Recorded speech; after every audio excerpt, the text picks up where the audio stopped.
7월 31일 새벽 예배를 시작하겠습니다. 사도신경으로 우리의 신앙을 고백하시겠습니다. 나는 전능하신 아버지 하나님 천지의 창조주를 믿습니다. 나는 그의 유일하신 아들 우리 주 예수 그리스도를 믿습니다.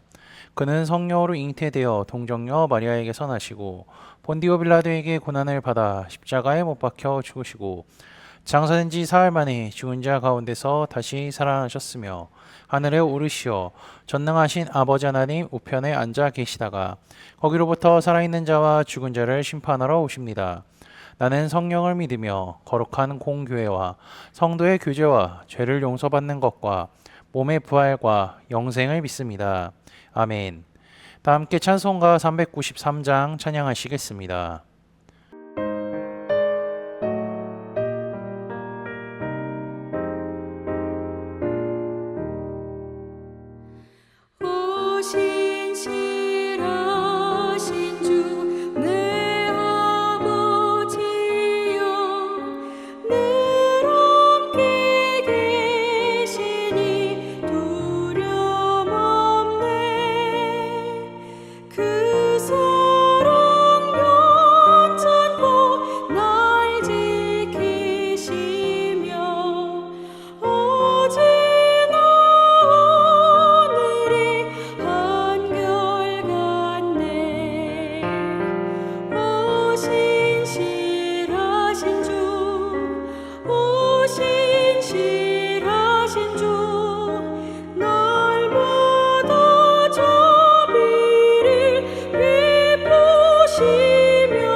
오늘 우리 공동체의 성경 읽기 본문은 사도행전 25장입니다. 그중 6절에서 12절까지를 읽고 말씀을 나누도록 하겠습니다. 베스도가 그들 가운데서 8일 혹은 10일을 지낸 후 가이사랴로 내려가서 이튿날 재판 자리에 앉고 바울을 데려오라 명하니 그가 나오매 예루살렘에서 내려온 유대인들이 둘러서서 여러 가지 중대한 사건으로 고발하되 능히 증거를 대지 못한지라. 바울이 변명하여 이르되 유대인의 율법이나 성전이나 가이사에게나 내가 도무지 죄를 범하지 아니하였노라 하니 베스도가 유대인의 마음을 얻고자 하여 바울더러 묻되 내가 예루살렘에 올라가서 이 사건에 대하여 내 앞에서 신문을 받으려느냐. 바울이 이르되 내가 가이사의 재판 자리 앞에 섰으니 마땅히 거기서 신문을 받을 것이라. 당신도 잘 아시는 바와 같이 내가 유대인들에게 불의를 행한 일이 없나이다. 만일 내가 불의를 행하여 무슨 죽은 죄를 지었으면 죽기를 사양하지 아니할 것이나 만일 이 사람들이 나를 고발하는 것이 다 사실이 아니면 아무도 나를 그들에게 내줄 수 없나이다. 내가 가이사께 상소하노라 한대. 베스도가 배석자들과 상의하고 이르되 내가 가이사에게 상소하였으니 가이사에게 갈 것이라 하니라. 아멘. 바울이 가이사랴로 이송되었다는 소식을 들은 대제사장 아나니아와 유대 종교 지도자들은요 변호사를 선임하여 바울을 고발합니다. 당시 총독이던 벨릭스는요 바울이 변호할 기회도 주었었죠. 그는 충실히 자신에 대해서 변호합니다. 그리고 난 뒤에 벨릭스는 그의 말이 잊혀지지 않았으며 그리고 바울에 대해 궁금해졌고 그가 전하는 예수 그리스도에 대하여서 궁금해졌습니다. 그래서 그것을 자세히 알기 위하여서 연기를 하기도 했죠. 그뿐 아니라 바울이 가이사랴에서 편하게 지낼 수 있도록 배려도 해줍니다. 벨릭스가 시간을 지체하는 동안 그는 그의 아내와 함께 바울을 초청하여 복음을 듣게 되죠. 바울은 그들에게 자신이 전할 수 있는 모든 것을 전했습니다. 바울이 전하는 복음과 심판에 대한 말씀을 들었으니 그가 무서워지기도 했었습니다. 그때에는 말을 끊기도 하였죠. 벨릭스는 바울을 통해 전해들은 하나님의 말씀을 들으면서 두렵기도 했지만 다른 마음을 품기도 했습니다. 그의 집안과 환경을 생각하니까 자연스럽게 뇌물도 받을 수 있을 것이라 생각한 거죠. 그래서 두 가지의 이유로 바울을 초대해서 말씀을 계속 들었던 것입니다. 벨릭스는요 소송을 끝내지 않고 계속 미뤘습니다. 그 기간이 2년 동안 되었죠. 하나님께서는 벨릭스를 통하여서 바울의 소송이 길어지게 할 뿐더러 그들에게 복음을 듣게 하시기도 하셨습니다. 그러다가 벨릭스가 총독의 자리에서 물러나고 베스도라는 사람이 부임했습니다. 그는 부임하자마자 자신이 다스리고 있는 유대인들의 마음을 얻고자 하여 바울의 사건을 정리하려고 하죠. 그는 이를 속전속결로 처리하고 있습니다. 베스도가 유대인들을 만나러 예루살렘으로 가니 대제사장들과 종교 지도자들이 바울을 고소하는 고소문을 제출합니다. 그리고 이들은 판결을 예루살렘에서 하길 원하며 가이사랴에 있는 그를 예루살렘으로 데려올 것을 요청합니다. 그렇게 한 이유는요, 바울이 예루살렘으로 오는 길에 그를 죽이려고 했기 때문입니다. 이들의 계획은요, 매우 치밀합니다. 거침이 없고요, 자신들의 목적과 방향에 맞지 않는 사람이 존재한다면 사람 목숨까지도 서슴지 않고 죽여버립니다. 그들은 살인을 계획하고 실행하는 데 있어서 아무런 인간적인 생각이나 인륜적인 생각을 하지 않는 것을 보여주고 있죠. 바울이 예루살렘에 올라올 때는 어떻게 올까요? 혼자 올까요? 아닙니다. 로마 군인들이 그를 호위해서 올 건데요. 그것도 두려워하지 않습니다. 자신들의 정치적, 종교적 입지를 위협하는 인물을 제거하기 위해서는요, 수단과 방법, 그리고 그 이후에 올 후폭풍이 걱정되지 않는다는 겁니다. 그런 계획을 품고 있던 유대 종교 지도자들의 계획과 마음과 달리 베스도는요, 그들의 요청을 거절하고 같이 가이사랴로 갈 것을 권합니다. 이들은 자신의 계획이 벗어났지만 바울을 어떻게든 죽이기 위해 그를 따라가죠. 이제 재판장이 열렸습니다. 재판장으로 나온 바울은요, 유대인의 율법에 의거하여서 자신은 죄를 범하지 않았다고 합니다. 그리고 만약에 죄를 범했으면 목숨도 내놓겠다고 말하죠. 그리고 고발한 자들의 말이 거짓이라면 가이사에게 상소할 것이라고 합니다. 바울은 잊지도 않은 사실로 자신을 고발한 종교 지도자들을 향하여서 자신의 무죄를 주장합니다.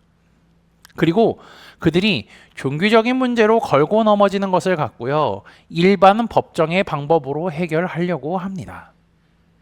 바울이 이렇게까지 할 수 있었던 이유는요, 그가 로마 시민권자였기 때문에 총독이 주관하는 법정에 송사되었다 할지라도 황제가 주관하는 법정에 갈 수 있는 권한이 있었던 겁니다. 만약에 바울이 아니라 베드로, 야고보, 요한, 다른 사도들이 그 자리에 있었다면 어떻게 됐을까요? 재판은 쉽게 끝났을 겁니다. 근데 재판도 안 열렸을 수도 있습니다. 총독이 나올 필요도 없겠죠. 하지만 바울은 다른 사도들과는 전혀 다른 신분을 갖고 있었기 때문에 이렇게 행동하고 말할 수 있었던 것입니다. 베스도와 법정에 참석한 사람들은요, 증거가 없는 유대인들의 말을 듣고 그 다음에 그와 반대로 변론하는 바울의 이야기를 최종적으로 들은 다음에 그를 가이사랴에게 보내기로 결정합니다. 이러한 상황 속에 바울은 기억하고 있었던 것이 있습니다. 그것은 바로 하나님께서 그에게 하신 말씀이었죠. 담대하라, 내가 예루살렘에서 나의 일을 증언한 것 같이 로마에서도 증언하여야 하리라 하시니라. 예루살렘에서 복음을 전했습니다. 그리고 하나님은 바울에게 로마에서도 복음을 전하라고 말씀하셨죠. 로마로 가는 길의 여정인 가이사랴에 도착했을 때에도 그는 총독에게 복음을 전했습니다. 하나님께서 바울에게 지혜와 능력을 주셔서 그가 가진 시민권을 사용하여서 위기를 이겨내게 하셨고요. 하나님의 말씀이 이루어지게 흘러가게 하시죠. 그래서 나중에 바울은요, 고린도 교회에 이러한 고백을 하기도 했습니다. 사람이 감당할 시험 밖에는 너희가 당한 것이 없나니 오직 하나님은 미쁘사 너희가 감당하지 못할 시험 당함을 허락하지 아니하시고 시험 당할 즈음에 또한 피할 길을 내사 너희로 능히 감당하게 하시느니라. 아멘. 바울은요, 베스도에게 자신을 황제께 보내달라고 지속적인 요청을 하죠. 베스도의 입장에서는요, 아무리 생각을 하고 연구를 하고 사람들이 모여서 회의를 해봐도요, 바울을 고발한 사람들이 왜 그랬는지, 도대체 무슨 문제가 있는지 알지 못합니다. 왜냐하면 이것은요, 유대교의 종교적 문제이기 때문이죠. 그래서 그는 자신을 찾아왔던 아그리빠 왕에게 고민을 털어놓기도 합니다. 사도행전 25장은 베스도 앞에서 신문받는 바울의 장면이 주를 이루는 가운데 바울은 하나님께서 주신 지혜와 능력을 가지고 그 상황 속에서도 자신을 보호하죠. 우리가 지난주 담임 목사님을 통하여서 자기 백성을 보호하시는 하나님에 대한 말씀을 들었습니다. 하나님은 천사를 통해 보호하시며 말씀과 지혜와 능력을 주시어 스스로 보호할 수 있게 하시는 분이죠. 바울은 지금 이것을 경험하고 있는 것입니다. 바울이 이렇게까지 행동할 수 있었던 것은요, 1차, 2차, 3차 전도 여행을 통하여서 수많은 시험을 겪고 믿음의 맷집이 자랐기 때문입니다. 바울의 사역 가운데 하나님께서 지키시고 보호하심을 느낄 수가 있습니다. 그는 이러한 상황을 겪으면서 계속해서 하나님의 뜻을 구하고요, 성령의 인도하심을 날마다 간구했을 겁니다. 게다가 바울은요, 자신을 죽이려고 했던 대적자들의 입장에도 서 있던 과거가 있었기 때문에 그들이 어떠한 마음으로 법정에 섰는지, 어떤 것을 계획하고 있었는지 충분히 짐작했을 겁니다. 그럼에도 불구하고 바울이 불안해하고 흔들리지 않았던 것은요, 그가 굳건한 믿음을 갖고 있었기 때문입니다. 하나님께서는요, 자기 백성인 바울이 어려움을 처했을 때 보호하시고 피할 길을 열어주신 것과 같이 코너스톤 형제 자매들의 머리털까지도 상하지 않게 하시는 하나님의 완벽한 보호하심 아래 승리하는 하루가 되시기를 주님의 이름으로 축복합니다. 다 함께 찬송가 463장 찬양하시겠습니다. 신자 되기 원합니다. 진심으로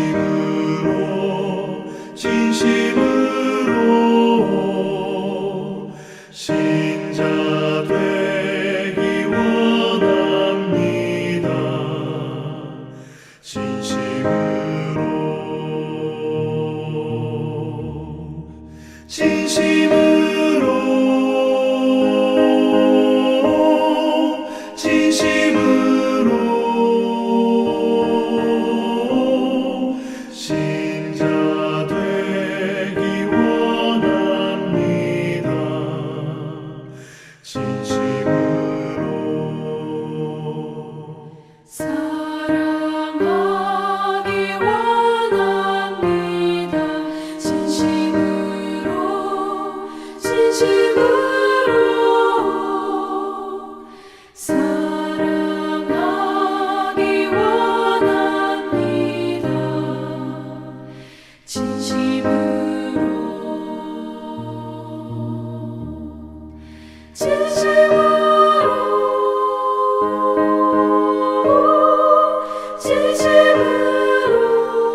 거룩하기 원합니다.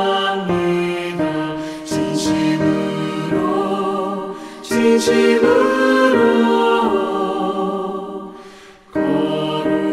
거룩하기 원합니다.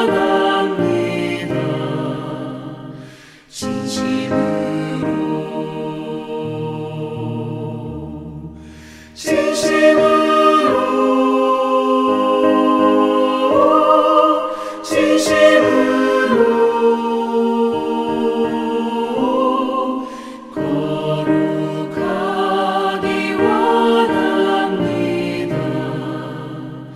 진심으로 예수 닮기 원합니다. 진심으로 예수 닮기 원합니다. 진심으로 예수 닮기 원합니다.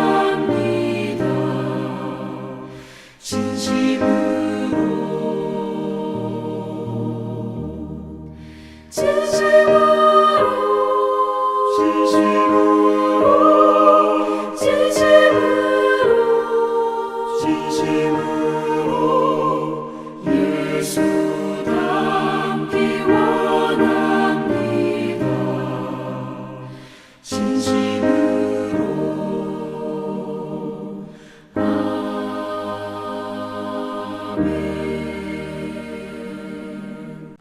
다 함께 기도하시겠습니다. 자기 백성을 보호하시는 하나님 아버지, 오늘도 하나님께 예배할 수 있게 하심에 감사합니다. 매일 드리는 새벽 예배를 통하여 아버지께 찬양과 경배를 올려드리게 하시며 성경 읽기와 칼럼을 통해 주님의 말씀을 주야로 묵상할 수 있는 환경을 만들어 주심에 감사합니다. 죄악된 세상 속에서 살아가는 것이 힘들고 어렵지만 주님을 믿는 믿음으로 승리하는 하루가 되게 인도하여 주옵소서. 유대 종교 지도자들은 바울을 죽이기 위하여 수단과 방법을 가리지 않지만 자기 백성을 보호하시는 하나님께서 바울을 인도하시고 보호하심을 말씀을 통해 보게 하시니 감사합니다. 하나님께서 바울에게 지혜와 능력을 주시어 스스로 보호할 수 있게 하시고 하나님의 말씀대로 로마에 가서 복음을 전하게 하시는 하나님의 일하심을 경험했던 것과 같이 우리도 어려움이 찾아올 때 바울에게 주셨던 지혜와 능력을 주시어 어려움을 이겨낼 수 있도록 인도하여 주옵소서.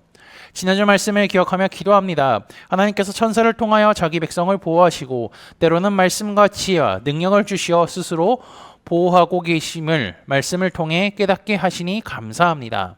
그리고 하나님의 보호는 인간의 머리털 하나도 상하지 아니하며 주께서 말씀하신 마지막 때에도 보호하신다고 약속하셨으니 졸지도 아니하시고 주무시지도 아니하시는 하나님을 의지하며 우리의 출입을 영원히 지키시는 하나님을 굳게 믿으며 살아가도록 인도하여 주옵소서. 예수 그리스도의 이름으로 기도합니다. 아멘. 이 시간 합심으로 기도할 제목들을 나눕니다. 먼저 형제 자매들의 고통을 위해 기도하시고요. 복음을 듣고 구원받는 사람이 많아지기를 위해 기도하시기 바랍니다.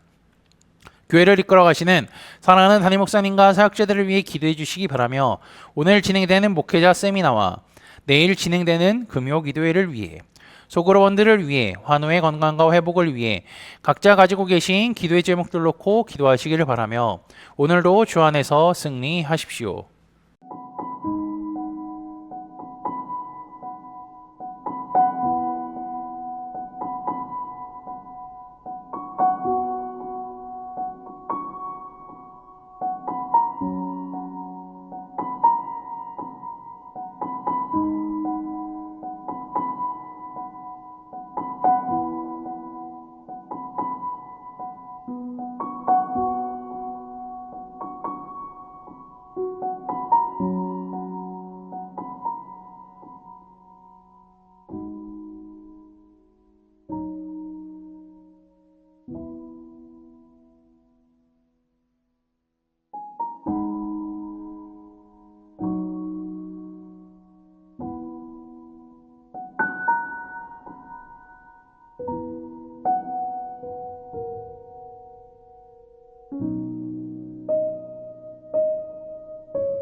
주